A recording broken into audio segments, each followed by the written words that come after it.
Hello and welcome to Food Neighbourhoods on Monocle 24. I am Markus Hippi. All cities have areas the locals love for their food and drink offerings, and in this series we get to know these places. This week we head to Melbourne, which is famous for its food and culture. But for the best culinary experience, you should step off the main thoroughfares into the smaller streets. Let's join Monocle's own Melburnian Ben Rylan on a tour of Melbourne's laneways.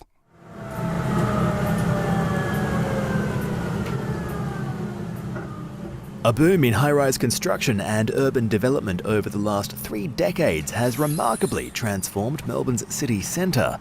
The major thoroughfares are easy to navigate thanks to the Hoddle Grid, the name given to the series of streets that sit at an angle to the rest of Melbourne, named after the surveyor who first demarcated it in 1837, Robert Hoddle.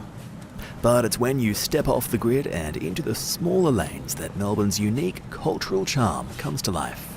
Popular bars celebrate notorious brothel madams. Dark alleys that may seem to be creeping with shadows are instead abuzz with artists, while the finest coffee may be sold from the tiniest hole in the wall. Melbourne isn't an obvious city. There are no big-ticket landmarks to write home about, but it does pack more than its fair share of cultural capital, so pop on your explorer's hat, we're stepping off the grid. Start at the corner of Latrobe and Elizabeth Streets. For more than a century, Australia's newspaper of record, The Argus, was published right here until it printed its final issue in the 1950s. Dash across the road before nipping into the easy-to-miss Sutherland Street, where Melbourne's labyrinthine reputation is suddenly clear. Winding our way into Guildford Lane reveals a hidden oasis of little shops and cafes, including Rustica, an essential breakfast stop. Just a few steps away on Queen Street, the hustle and bustle zooms by a big old house, almost certainly unaware that here, at 300 Queen Street, is the oldest surviving house in Melbourne's city centre, built in 1848 by the former Mayor J.T. Smith. Our walk continues for mere minutes before we stumble upon Niagara Lane, home to a row of little workshops collectively known as Mark's Warehouses, which over generations have housed everything from bizarre pseudo-science purveyors to popular restaurants.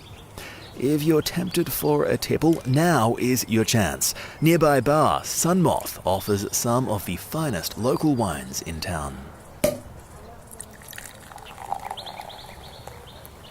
Victorian varietals range from lighter whites to harder-hitting reds, but if you're in the mood for something harder, cocktail hour always gets off to a good start at the Croft Institute. As you make your way into Croft Alley, you might feel as though you've stumbled upon a menacing backstreet, but proceed and you'll discover one of the city's hidden rewards. There's an unofficial rule in Melbourne. If a bar or cafe is located in a strange, slightly out-of-the-way spot and is housed inside an unusual building with a story, the locals will surely love it. For the uninitiated, venturing away from the main thoroughfares and into the back streets might give the impression of leaving civilization behind. But in Melbourne, this is where the city's culture lives. Like an old W-class tram chugging its way up a steep hill, Melbourne's journey to cultural capital may have been a long one, but it has certainly arrived. For Monocle, I'm Ben Rylan. This has been episode number 105 of Food Neighbourhoods. Thanks to Monocle's Ben Rylan for the tour of Melbourne's laneways.